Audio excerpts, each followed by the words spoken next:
and welcome to this iteration of this series of talks that celebrates women's history and invites us all to consider the women who have been inspiring to us in our various fields, in our various modes of inquiry. And I am Emily Lord-Kambitsch. I am one of the co-chairs of the Mythological Studies program, and here I'm going to present you with a woman who is currently very much an inspiration to me as I am making the very beginning stages of inquiry into research associated with embodiment as a mode of understanding myth.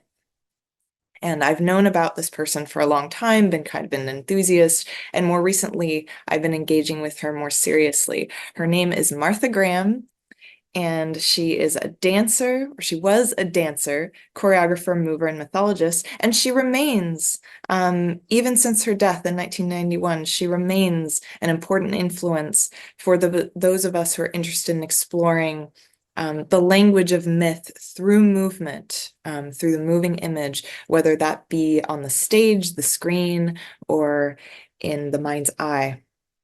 So in this talk, I'm going to present some of Martha Graham's history, an example of her work, Night Journey, which is a retelling of the Greek myth of Oedipus, and I'll show some of this work in motion and invite you to interpret the mythic symbols therein for how they speak to you, as well as offer some commentary on this work in Graham's own words.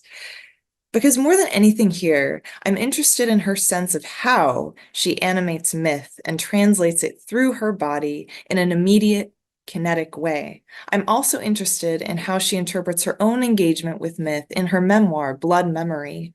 And as we will see, there's this fascinating tension that emerges for Graham between the will to interpret and the will to experience her art, kind of divesting herself of explanation or interpretation. So we'll be exploring that tension with Martha Graham in this talk today. So let's go back to her history. Born in Allegheny City, Pennsylvania, she and her family moved to California when she was in her teens. In fact, as a Santa Barbara native, I am pleased to say that her origins cross with my own in that she spent some of her childhood in Santa Barbara, California, very close to Pacifica as well. Her father was what we would call these days a psychiatrist, so there was likely an interest in the psyche that influenced her from an early age in creating her art and inviting others to engage with the movement of story through her body. She studied at the Denishan School of Dancing and Related Arts, founded in 1915 by Ruth St. Denis, hope I'm pronouncing that correctly, and Ted Shawn. So they were a couple engaged in teaching dance for various purposes. And this was during a time in my own research that I've done in early silent cinema when you had this kind of combination of expressive techniques. So I know that they taught modalities from ballet to kind of other European schools of dance to Delsarte's techniques of expression, which were very popular in 19th century melodrama and got kind of appropriated into early silent cinema. And so there was this kind of intermediate quality to the techniques that she learned there. Now, in 1923, she left California to join the Greenwich Village Follies, which was a company in New York. And in 1925, she worked at the Eastman School of Music, also in New York, providing choreography for them. And then she started her own dance company and school in 1926 in Midtown Manhattan, and it is still going strong. It's nearing its centennial, and it's the oldest professional school of dance in the United States. She created 181 ballets in her lifetime in collaboration with internationally renowned choreographers, dancers, artists, set designers, and actors. So she was famed for her vocabulary of movement that she created, especially the pelvic contraction that you'll see in her work, which really emphasizes a kind of sudden, abrupt motion that's generated from the pelvis, from the center, from the womb space, or from the generative space of a male or of anyone really. It's that creative center that's just below the belt line. And so she's applying this vocabulary of movement, that being an example of one of her kind of movement phonemes, if we could call them. So she's applying this vocabulary to dance retellings of mythological stories, including a set of Greek myths. And she would often star in these dances as very complicated, vilified women from the Greek tradition, such as Medea, Clytemnestra, and in Night Journey, as we'll see, Jocasta. Her school was sometimes known as the quote unquote House of the Pelvic Truth, her term quoted in Henrietta Bannerman's article, Martha Graham's House of the Pelvic Truth in Dance Research Journal 2010. In 1976, Martha received the Presidential Medal of Freedom by Gerald Ford, and she was the first dancer to receive this national honor. And in terms of my personal experience with her work, I encountered her first upon learning that she had choreographed the dream sequence in the 1955 feature film production of the Rodgers and Hammerstein musical, Oklahoma. Now, it was one of my favorite films in childhood. So she choreographed this ballet that was framed within the dreamscape of one of the characters. So you can see this kind of like potential of depth psychological modalities that she's working with that inspire her work. Back in October of 2023, just this past year, I went to see the Martha Graham Company perform in Santa Barbara in honor of the place where Martha Graham's origins are definitely instantiated. So they performed old and new interpretations of her work in anticipation of the 100th anniversary of the inception of the company. They featured 3 pieces there, a section from the Dark Meadow Suite, where originally staged in 1946. And you can see that, there's such a powerful force of relationality here. There's this kind of exploration of space and how far can you reach away from your partner holding you and ensuring that you're still kind of anchored together. And how far can we lean away from one another, experiencing the tension of opposites, almost this enantiodromia, as Jung would put it, but in this beautiful synchronized motion and kind of searching mode. And so the music for this is quite orchestral. It's very abstract. There's a lot of empty space in the back, as you can see. So that was the first of these pieces that they performed this past fall. The second was Rodeo, a section from Agnes de Mille's Rodeo. She was a student of the Graham School, and she's also the niece of the famed film director, classic film director Cecil B. DeMille, who was known for his epic productions. And she's produced this piece, Rodeo, in 1942. And the whole premise, it's very musical theater, it's very comedic, and you can see in the background this woman wearing this kind of male costume as a cowboy. And so the premise of this kind of vignette is that she is wanting to maintain her identity as someone who wears this more masculine costume, but she wants to also find a relationship or find a kind of relationship with a man. And you can see all these cowboys are coming in, and they're mainly attracted to the women who are wearing the dresses and look very feminine.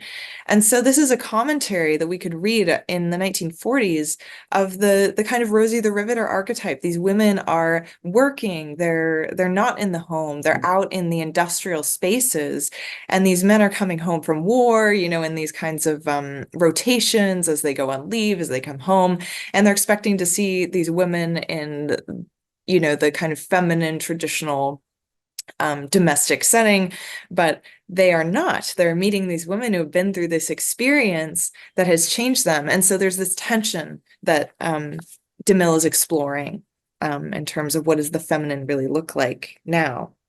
And finally, the company staged Hafez Schechter's Cave. This is a 1922 production that was restaged here this past year. And you can see this other theme, this other take on relationality here, where it's very much of a rave scene. The light is strobing, it's not constant. And there's this kind of yearning that we see in the faces of these people, in the hands of these people. They're reaching towards this kind of inconstant light source as they're moving together, and they each have solos, but for the most part they're moving as a kind of amoebic entity, this union where it's kind of difficult to discriminate between body parts and individuals. So there's these various takes on relationality, on expression that I found very powerful. And I would like to speak today about the principles of Graham's work that really anchor this relationality into the mythic tradition through images that she created that still live in the public imagination. So let's focus on her night journey, a reproduction of the Oedipus myth that I'll retell in a little bit. It debuted in 1947 when she was 53 years old, and this film version of it that we'll see a little bit of, it was released in 1961. The music was by American composer William Schumann. The set design is by sculptor Isamu Noguchi, with whom she enjoyed a 50-year-long collaboration. And you'll see his style is very modernist. There's abstract shapes. There's a lot of empty space around. And there's so much space for us to interpret, the symbols of this furniture, these structures, this kind of undefined objects that he has that serve very, very figuratively, very centrally in the ballet. Influences, obviously Greek tragedy, arguably film noir in the way that this is filmed, abstract expressionism, Freudian and Jungian psychoanalysis, as has been read into this. And in keeping with the exposure that we know Martha Graham did have to Jung and possibly to Freud as well. And the characters are featured here. Jocasta, she plays Jocasta, the wife of Oedipus, the wife and mother of Oedipus. We also see the blind prophet Tiresias, who is compelling Jocasta to relive the traumas of her life. And so that's what we'll see in this opening scene. There's also Oedipus in flashback, and we won't see him appear in the clip that we'll be looking at, but he does appear later on in this piece. And he's played by Eric Hawkins, who is a former classicist, someone who studied the Greco-Roman tradition, and also a partner of Martha Graham. And we also have a chorus, as is characteristic of Greek tragedy. And in this interpretation, the chorus are called the Daughters of the Night, and they're witnesses. And also, they're dressed very much like Jocasta. So they're in some way representing her experience as a collective, amplifying the experience of the protagonist. So in terms of summarizing the Oedipus play, it's drawn from Sophocles, who wrote in the 5th century BCE. And it's a play, the original play is about Oedipus more. It's about the character of this man who suffers this really jarring self-recognition as he finds that as the king of Thebes, he's investigating the previous king's murder. And he not only finds that he has murdered, he is the actual murderer of this previous king, and it was a murder he wasn't aware that he had committed. He didn't know that this man who was traveling abroad, that he happened to have a kind of run-in with, was the king of Thebes. And he also didn't know that this man was also his father, so his long-lost father. So he fulfilled this prophecy that he had known about and always feared, and tried to kind of change the circumstances of his life to avoid fulfilling this prophecy. But it was a prophecy that he was aware of, that he would kill his father and marry his mother. And indeed, as in Sophocles' play, he, through this really intricate web of that he's had to kind of unravel through dialogue, through questioning all these witnesses, he discovers that he has fulfilled this prophecy, and Jocasta, his wife, is actually his mother. So when she discovers this in Sophocles' play, she goes inside and hangs herself. And Oedipus puts out his own eyes upon seeing what she has done. And he goes into exile. So that's how the play ends. Now, Martha Graham's take is that we are at Jocasta's point of death with her. We are on the threshold. She's holding this rope, and she is meditating on this, and Tiresias comes, the prophet, comes to her, and he asks her, he compels her, in fact, to relive all the events that have led up to this point. So that's what we'll be seeing in the opening of this. So I invite you to, oh, and finally, sorry, I wanted to prime you before we show this. To think about the influence of psychoanalysis, the influence of Jung on this whole sequence that Martha Graham draws, this interpretation of Yocasta's memories, this technique of active imagination that Jung describes. He describes it as a method devised by myself, he says, of introspection for observing the stream of interior images. One concentrates one's attention on some impressive but unintelligible dream image or on a spontaneous visual impression and observes the changes taking place in it. Meanwhile, of course, all criticism must be suspended and the happenings observed and noted with absolute objectivity. So if we're going to read this this production from the perspective of active imagination, we will be appreciating how the symbols change, how the movements are articulated, rather than trying to read anything into the symbolism. We just kind of allow it to take shape in front of us. And Jung also describes active imagination as being characteristically visual. It's a vision not seen in a dream, but perceived by intense concentration on the background of consciousness, a technique perfected only after long practice. So we could see this, this production as kind of emerging like an active imagination. It's something that's in the level of consciousness just below ordinary consciousness, that needs to be focused on and followed very closely. And he would actually warn against someone doing this casually, because you'd run the risk of having the unconscious just take over. And now Martha Graham is engaging in this work in the context of the theater, in the context of, you know, in this case, we'll be watching a video, the cinema, which creates a container, creates a natural boundary between audience and actor. And so since, you know, Greek tragedy, that's been a very, very purposeful technique for ensuring that the audience and the performers can engage with this very powerful psychic material, but within a container of the performance, the stage, the set. So we'll be looking at the opening of this shortly. So in the spirit of active imagination, I would like to invite you to take notes or really embrace the form of this. What's going on with the images, the symbols, the sights, the kind of lighting effects, the sound, what characters do we see, how do they move? And then maybe take a little space between observing and starting to interpret. And notice where you kind of shift between, okay, I'm just going to watch what's going on and take it in, and then, okay, this symbol means this and that and the other thing.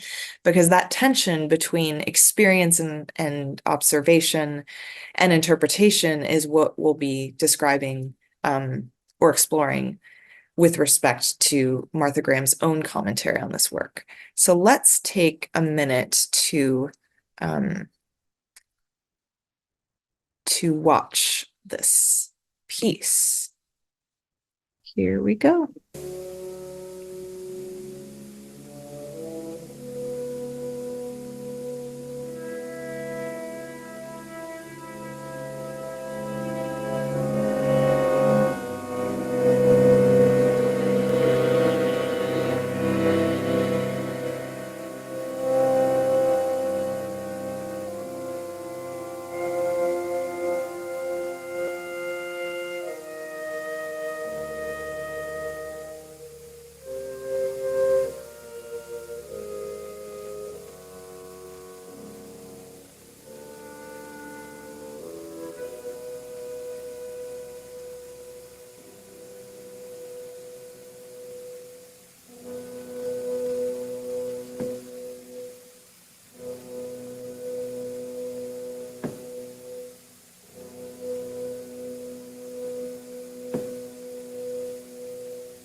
So I think I'll stop that there and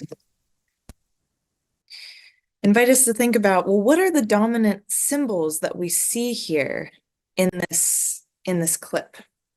What are the dominant symbols that we noticed? As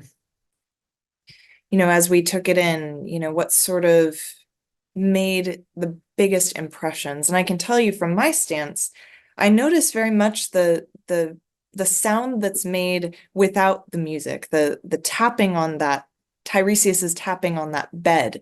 It's identified as a bed later in Graham's blood memory, that structure where she's standing with the rope at the very beginning, and he's like reminding her of like, this is where this all went wrong, really, with Oedipus and the act of incest, the violation of normative kinship relationships. And the chorus is also very, very strong presence in this piece, because it's almost like they're her intermediaries, her intercessors. They're dressed very much like her. And, in Greek tragedy, the chorus are often witnesses, but they're also kind of reflectors of the emotional sensibilities of the actors or the main characters. So we definitely see this happening, amplifying her anguish and almost trying to intercede with Tiresias in that last part of the scene. And he is just unhearing, unlistening. He's standing looking at us, the audience, while the chorus is trying to appeal to him behind, and Jocasta's in the far distance. Very powerful images. And, as you're reading this, you can also consider some of the other kinds of influences, almost paratextual. There's some opening titles that talk about Sophocles' story depicted on the stage that really basically retell the story. So we're all primed, as I did for you, we're all primed to kind of expect certain things from these moving images in front of us. We can think about what film is doing as a medium to articulate this story, and as well as dance as a medium. What sort of movement vocabulary do you see them engaging with? This sort of abrupt movements, these repetitions that really create a kind of poetry in movement that reflect the metrical schema of tragic poetry that was sung and recited with the accompaniment of an aulos, which was kind of like almost like a didgeridoo. It was a double reeded instrument. In the Greek context, you would have that there. So all of these sorts of almost metatextual influences you can think about that kind of give us access into this version of Jocasta's psyche and Graham's psyche, possibly by extension. Now, all this interpreting I'm doing right now, what would Graham say about that? Well, at one point in Blood Memory, she says, I've never believed in the necessity of interpreting either music or story in dance. I believe in writing a script of movement or a musician writing a script of music. So let's suspend interpretation. Let's just focus on the music or the movement and not interpret and just experience. Now, in her comments on Night Journey, she doesn't do this. In fact, she engages very purposefully in interpretation. She describes the chorus as birds. She says, I think of birds as a beautiful part of animal life. They do you no harm if you do them no harm. Birds in my ballets are symbols of evil. They are so beautiful and so ominous. They are the chorus in Night Journey. No other animal can haunt you like a bird. You have movements you wish you couldn't remember, or moments rather. You wish you couldn't remember, but you do remember, and you are in a night journey. As your memory makes you relive your life when you were old, not when you were young, there are things you wish you had not done, but did. So this work is published close to Graham's death. And so it's written beyond when she's actually staging this, and this film is made beyond when she's created the work in the first place. So there's a lot of reflection on the past, of almost remembering herself as she played Jocasta over the years, and Jocasta's own memory as being the framework for the movements that the dancers are making within it, and the chorus as this site, this human site of amplification of memory.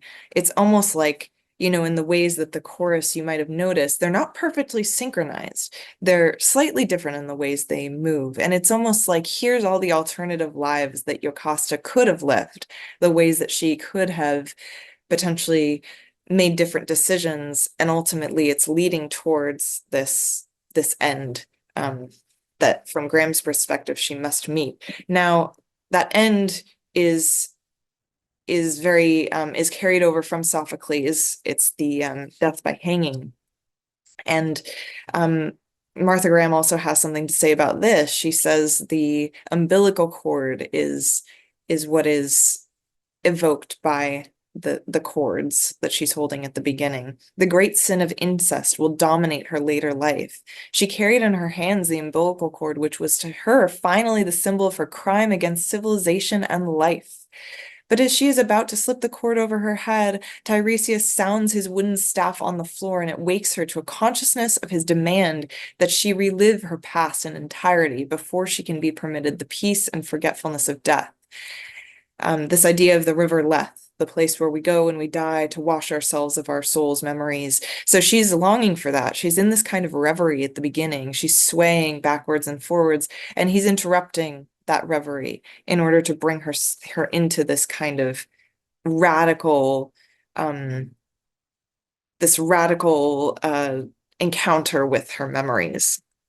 And the last thing I wanted to point out in terms of her own commentary on this piece is the symbol of even the stance, or the posture that she takes at one point.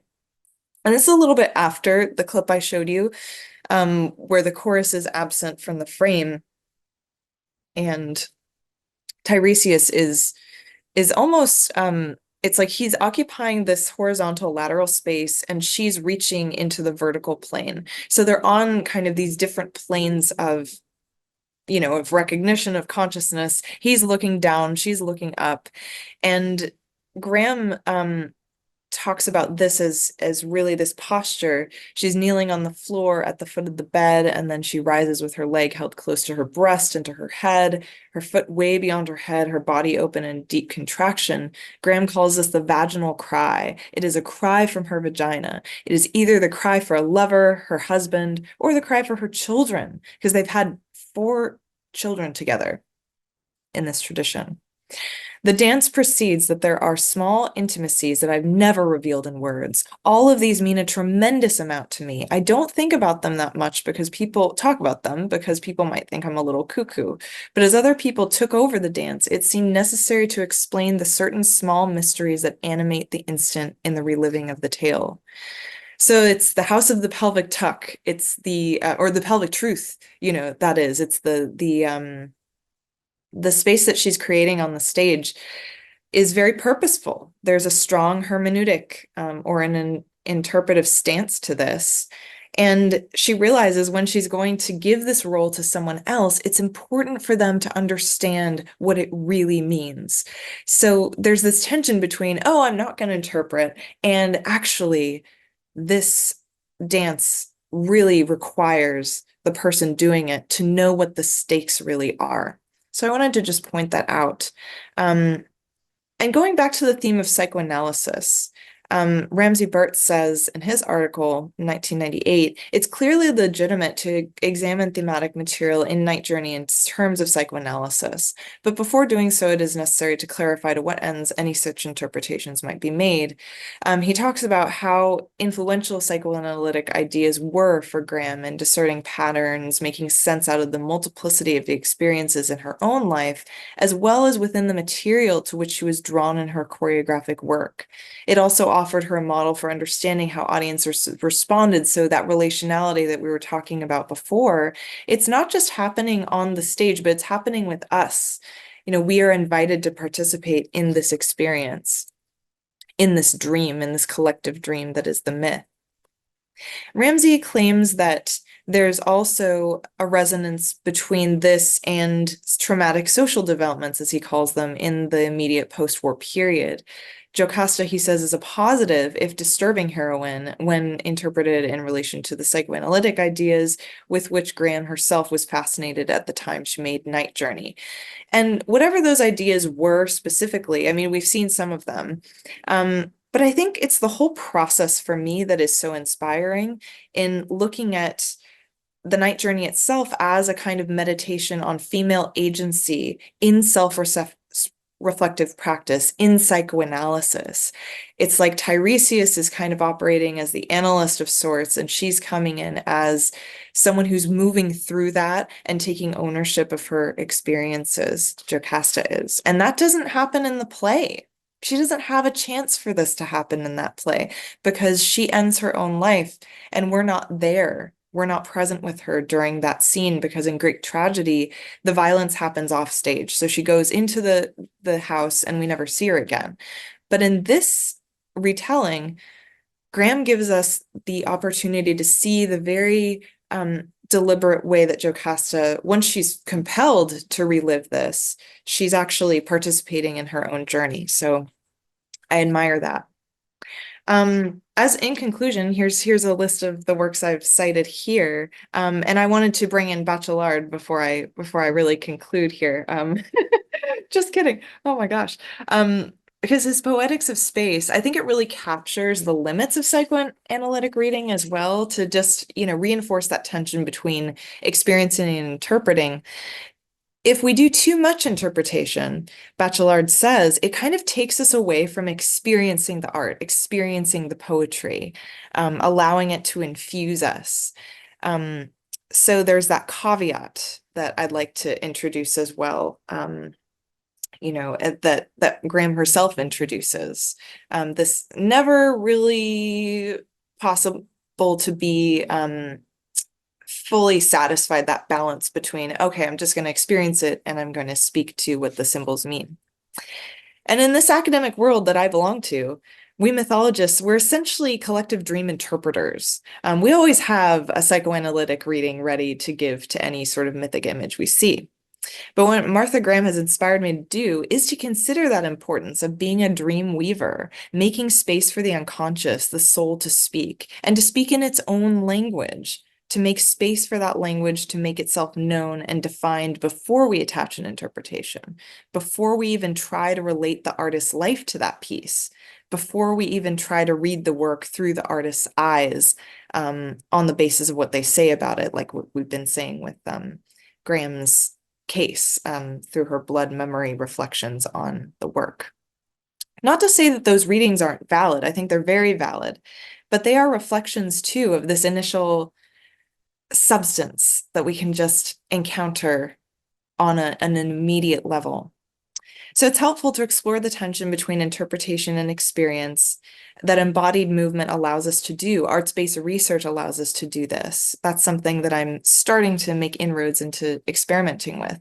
And it really opens up this vast territory of immediacy that goes hand in hand with interpretation. And Martha Graham's study of movement, I'll say, is our long-standing invitation to engage meaningfully and viscerally with the mythic image. So thank you so much for your attention, and happy near 100th anniversary to the Martha Graham Dance Company in school. I will stop my share so that I can send my final goodbye, and thank you for listening, and happy Women's History Month.